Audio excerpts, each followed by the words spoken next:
Magandang umaga sa inyong lahat dyan mga katropa. Ito nga, paalis na tayo mga katropa dahil pupuntahan nga natin yung Sky Plaza mga katropa. Kasama ko nga pala yung aking mga mag-iina dyan mga katropa. Kasi nga napilit nila akong pumunta dyan mga katropa. Kahit na alam kong hirap na hirap ako dyan na umakyat mga katropa. Kasi alam kong mataas siya mga katropa. Pero gusto ko rin siya masubukan mga katropa. Kasi nga yung mga anak ko nakailang beses na silang umakyat dyan. Pero ako hindi pa nakakakyat dyan mga katropa. Kaya kasama ko si Mrs. Sabi ko kakayanin ko siguro. Pero mabagal lang ako mga katropa. Kasi alam nyo naman nahirap na hirap ako. Yan nga, nakarating na kami dyan sa parkingan mga katropa. At may magbabayad ka dyan ng 20 pesos mga katropa. Yan nga pala yung aking anak mga katropa. At ito nga, inumpisa na namin ang pag-akyat mga katropa.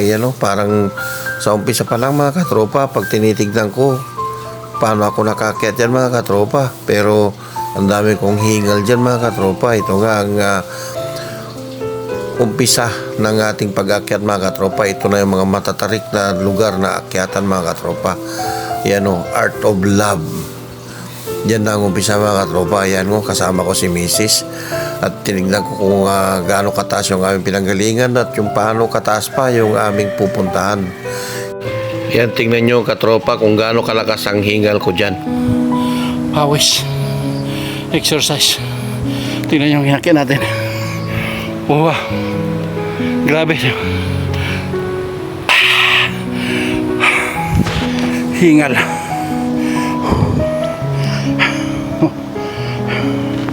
Itong simurero. Uy, buhok natin.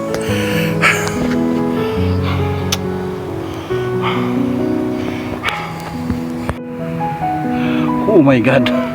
Pataas-taas pa. Nakalagay dito mga tropa.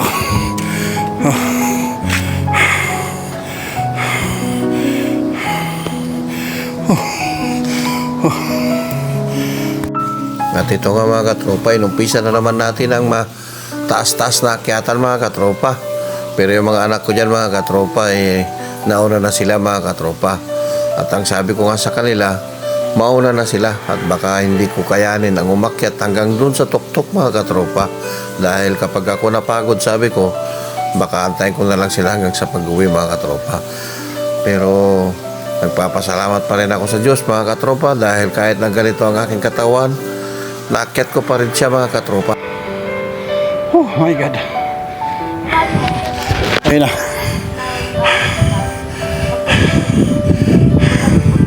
Tayo sa taas. Ayun. Ayan na nga mga katropa, itinuloy na naman natin kasi malapit na tayo sa finish line mga katropa. Ilang hakbang na lang at mararating natin yung statue mga katropa. Ayan. Ayos. Abot din. 1,217 steps at sa ilang calories yung nasunog natin mga katropa. Kaya nagpapasalamat pa rin tayo dyan sa ating mga anak at sa aking asawa mga katropa dahil kung hindi nila ako binigyan ng lakas ng loob, hindi ko siguro kakayanin umakyat dyan mga katropa. Ayan, ito ang makikita sa view niya mga katropa kapag umakyat ka sa itaas niya. Andito pa lang ako sa may paanan niya mga katropa at pupuntahan natin yung bandang likuran niya mga katropa kasi doon yung daanan niya mga katropa at ito yung kanyang view sa may taas mga katropa.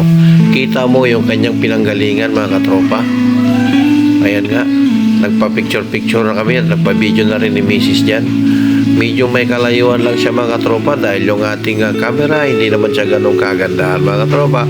Pero pagpasensyahan nyo na mga katropa kahit na papaano, nakapagbigay pa rin ako ng video sa inyo mga katropa. Ito nga pala mga katropa ang Sky Plaza dito sa may Natividad, Pangasinan mga katropa. At meron nga pala tayong mga nakasabay dito mga katropa na mga binata at mga kadalagahan mga katropa. Yung isa nga dyan mga katropa ay nakapapa lang siya mga katropa. Ayan kung ano na lang pinagagawa namin ni Mrs. yan mga katropa.